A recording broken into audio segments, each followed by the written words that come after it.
Well, good morning, everybody. It's Dr. Carmen Bryant, and this is Car Chronicles. How you guys doing? You doing all right? You guys ready? Let's do this. I want you guys to remember this. A narcissist is threatened, highly threatened by boundaries, independence, and rejection. Let me expound. A narcissist cannot handle the word no. Stop. Nope. I want you to think about children. When you're looking at little kids, they can't stand no, you can't have that, not now. And what do? They have temper tantrums. They have temper tantrums because they want what they want, and they want what they want now.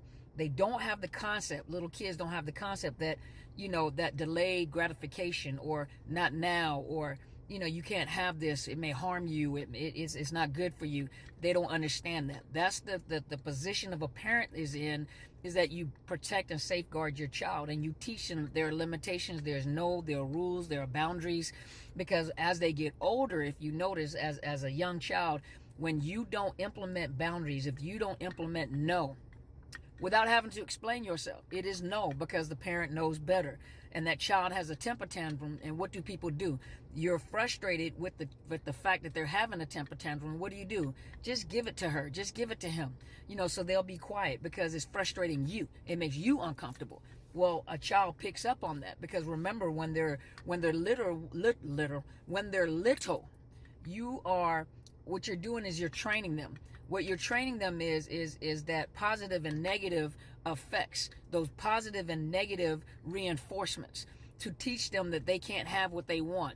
Positive reinforcements, you want that behavior to continue, like potty training, you want them to continue, you applaud them, you give them a little snack because you want that behavior to continue. Negative reinforcement, they don't get rewarded for bad behavior. And what happens is as parents, you're frustrated, you don't want to hear them cry, you don't want to hear them have a temper tantrum, so what you do is you positively reinforce bad behavior.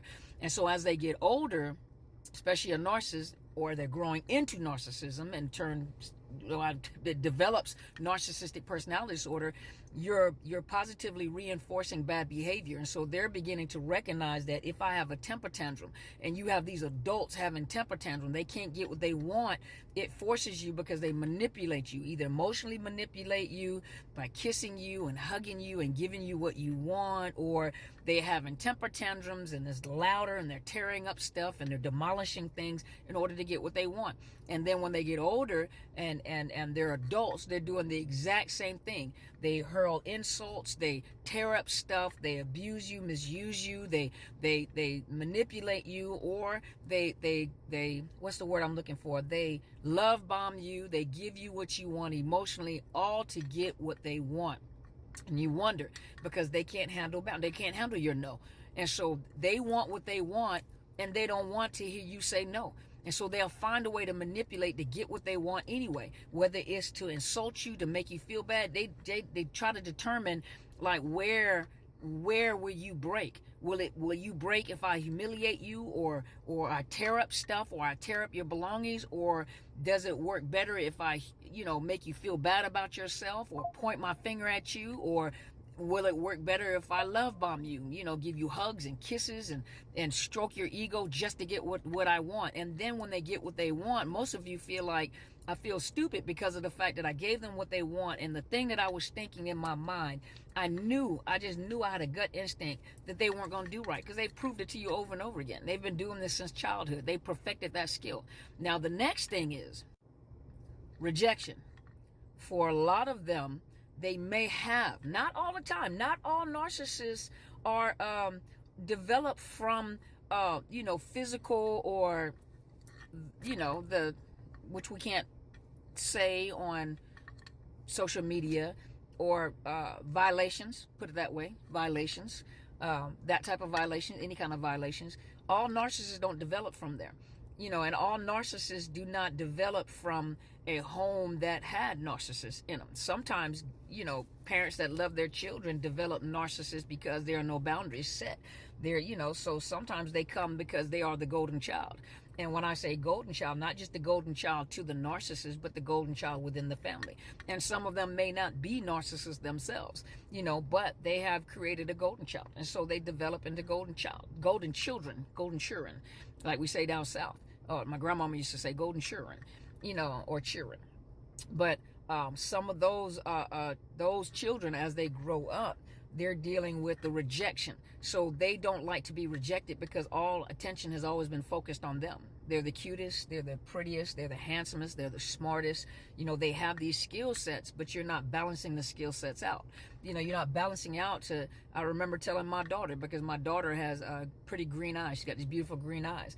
But I used to tell her, your green eyes are not going to get you ahead in life.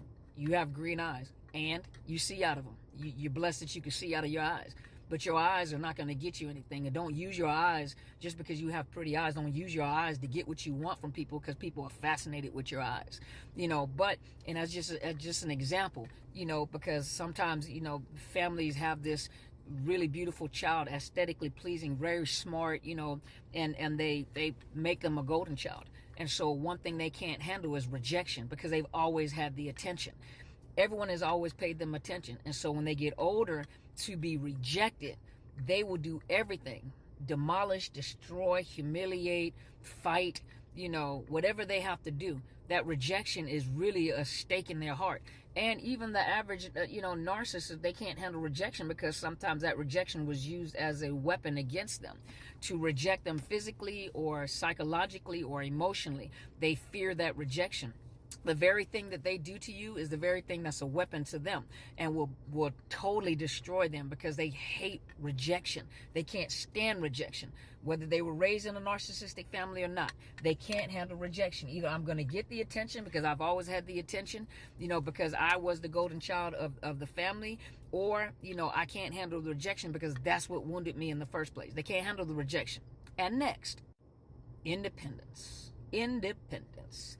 When a narcissist has discarded you, or you have discarded that narcissist, they believe their own lie that they're telling you. You're not going to make it without me, because they've isolated you. They may have taken your resources or your means of support to sustain yourself. They've done everything they possibly can to sabotage you, in hopes that they lock you in and you can't go anywhere. If I discard you, or threaten to leave you, or threaten to take away what you have, in their minds, they believe that you'll come back begging, please don't leave me, please don't do this. And some of you have gotten that way because you have dealt with a lifelong, pain of rejection and abandonment. And so you hold on to things, you desperately hold on to what you think is good, or the facade, this pseudo, or this facade that they have drawn for you. This oasis in the desert that doesn't exist. You jump in it and you jump into dirt. Well, the narcissist is good at imagery. The narcissist is good at illusions. And so they create these illusions. They withdraw, they pull you away from your support system. They pull you away from anything or anybody that can provide you with truth, that can provide you with strength, that can help strengthen you again, because they need you in your weakness. Think about it. How does a person need you in their weakness? A narcissist needs you in your weakness in order for them to feel empowered and full of strength. But a strong person, a healthy person needs another strong person to help them be strong. I can't deal with a weak person because that's entirely too much energy. But for that narcissist, they deal with a weak person because that's where they get their energy from. That's where they get their strength from, because it's a matter of power and control. And so when you make up in your mind and that narcissist discards you, and in their mind, they've already said it, that you're not going to make it without me. You'll never make it without me. You can't, because you're weak. But they actually believe the lie that they're telling. They have convinced themselves that you need me and you're not going to make it without me. And the moment you start flourishing, because you got them out of your system, out of your life, and all of a sudden you notice that your money starts coming back in. All of a sudden you notice that your mind is free. The fog is lifted. You realize that you do have talents. You realize that you've been the one that helped them sustain finances. You're the one that was bringing in finances. You realize that you still have talents and that you're still able to do what you're going to do. You're able to save money. You're able to pay off bills. It may take you a little while because they want everything right away. They don't have delayed gratification. They want things right now. And you have patience to work your way back. You buy your home. You buy you a car. You're doing well. You're happy. They can't stand it. That right there is what it's like kryptonite to a narcissist. They can't handle the fact that you're thriving and you're independent without them, and you're doing so much better without them. I'm telling you, I'm encouraging you, you got to heal.